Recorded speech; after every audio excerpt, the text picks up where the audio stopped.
ഇപ്പോൾ ഞാൻ വൈക്കത്താണുള്ളത്. വൈക്കത്തുള്ള ലോട്ടറി തൊഴിലാളികളുടെയും മറ്റും പ്രതികരണങ്ങളിലേക്ക് നമുക്കൊന്ന് പോയിട്ട് വരാം. അവരെങ്ങനെയാണ് സർക്കാരിൻ്റെ ഈ നയങ്ങൾ സ്വാധീനിച്ചിട്ടുള്ളത്, ബാധിച്ചിട്ടുള്ളത് എന്നൊന്ന് നമുക്ക് കേട്ടു നോക്കാം. ഞാൻ അടിക്കാമല്ലോ ഇപ്പോൾ. എന്നാന്ന് വെച്ചാൽ ലോട്ടറി എടുക്കാൻ നേരത്തെ ഒന്നും കിട്ടിയ ഇപ്പോൾ ഈ പറഞ്ഞ പോലെ തന്നെ അവസ്ഥകൾ. വില കൂട്ടണോണ്ടൊക്കെ ഏറ്റവും വലിയ പ്രശ്നം ഇത് പ്രൈസ് ഇല്ല. എടുക്കുന്നവർക്ക് എന്തെങ്കിലും കിട്ടണ്ടേ. അവന് 5 ടിക്കറ്റ് 10 ടിക്കറ്റ് എടുത്തിട്ട് പോയാൽ അവന് കീറിക്കളയാൻ വൈകുന്നേരം ആകുമ്പോൾ അതൊരു മാസങ്ങളായിട്ട് എടുക്കണമുണ്ടാവും ഗോവിന്ദായ. അപ്പോൾ അവൻ പറയണത് വേണ്ട, ഈ ടിക്കറ്റ് പിന്നെ അത് 50 രൂപയ്ക്ക് 50 രൂപ കിട്ടാനാണ് വെറുതെ പോക്കറ്റ് 50 രൂപ. 40 രൂപ ആയിരുന്നപ്പോഴത്തേക്കും നല്ല കച്ചവടം ഉണ്ടായിരുന്നു, കുഴപ്പമില്ലായിരുന്നു. ആൾക്കാർ ഒരു കംപ്ലൈൻറ്റും ഇല്ലായിരുന്നു. ഇത് ഓട്ടോമാറ്റിക് നടന്നു പോകുമായിരുന്നു. ഇപ്പം അതല്ല.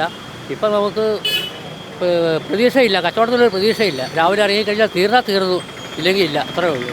10-28 കൊല്ലമായി ലോട്ടറി കച്ചവടം തുടങ്ങിയിട്ട്. 28 കൊല്ലം 29 കൊല്ലമായി. 29 കൊല്ലം. ഇപ്പം ഞാൻ ഇന്ന് 3 ദിവസം 4 ദിവസം ഇന്നത്തേക്ക് 4 ദിവസമായിട്ട് ലോട്ടറി കച്ചവടം നിർത്തിയോ? നിർത്തേണ്ട കാര്യം എന്താണെന്ന് വെച്ച് കഴിഞ്ഞാൽ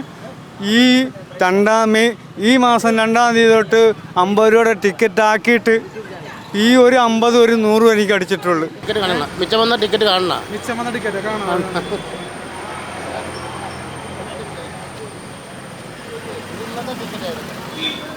ഇന്നത്തെ ടിക്കറ്റ് അല്ലേ? ഇത്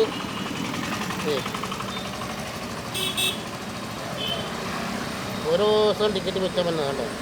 ഞാൻ കുറേ വീഡിയോ വെച്ചിട്ടുണ്ടോ? ഇതൊക്കെ എങ്ങനെ കയ്യിൽ നിന്ന് പോയല്ലോ പൈസ. ഇതൊക്കെ കയ്യിൽ നിന്ന് പോയാൽ എത്തിച്ചെടുക്കുകയല്ലോ. മറ്റേ നേരത്തെ എന്ന് പറയുമ്പോഴത്തേക്ക് നമുക്ക് ഒരു ഇതുണ്ടായിരുന്നു, ആൺസോളിനി ഉണ്ടായിരുന്നു. ഇതൊന്നുമില്ല. ഇതെല്ലാം ടിക്കറ്റ് ഇത്രയും പൊക്കത്തി വീട്ടിൽ ഇരിപ്പുണ്ട് ടിക്കറ്റ്.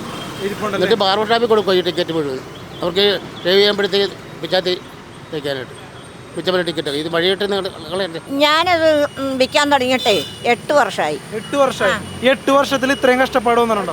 എത്ര ഇതുപോലെ വന്നിട്ടില്ല. ഇപ്പോഴാണ് വന്നത്. ഇപ്പം കേട്ടേച്ചും വന്നത് ഇത് അയാളുടെ തലയെ കൊണ്ടേ വെള്ളം ഒഴിക്കാൻ, വെച്ചേച്ചും വെള്ളം ഒഴിക്കാൻ എന്നോട് പറഞ്ഞു. ഇപ്പതേ പറഞ്ഞു വന്നേ ഉള്ളൂ. ടിക്കറ്റ് എടുക്കണവരൊക്കെ നിങ്ങളെ ആട്ടി വിടുവാണോ? അപ്പോൾ ഞാൻ ഞങ്ങളെ ആട്ടി വിടാൻ്റെ ഇതെന്തെങ്കിലും തരണ്ടേ. ഇത് പാശ്ചാത്യ രാജ്യമല്ല, നമ്മുടെ കേരളത്തിൽ തൊഴിലില്ല. തൊഴിൽ കൊടുക്കും എന്ന് പറയണതല്ലാണ്ട് തൊഴിലില്ല. പഠിച്ച് നടക്കുന്ന പിള്ളേർക്കോ പഠിച്ച് നിൽക്കുന്ന കുഞ്ഞുങ്ങൾക്കോ ഒന്നും തൊഴിലില്ല. ഒരു കൂലി വേലയില്ല. അന്യസംസ്ഥാന തൊഴിലാളികളാണ്. അതാണ് വെളിയിൽ നിന്ന് വന്ന അന്യസംസ്ഥാന തൊഴിലാളികൾക്ക് ഇവിടെ വേലയുണ്ട്, നാട്ടുകാർക്ക് ഇവിടെ വേലയില്ല.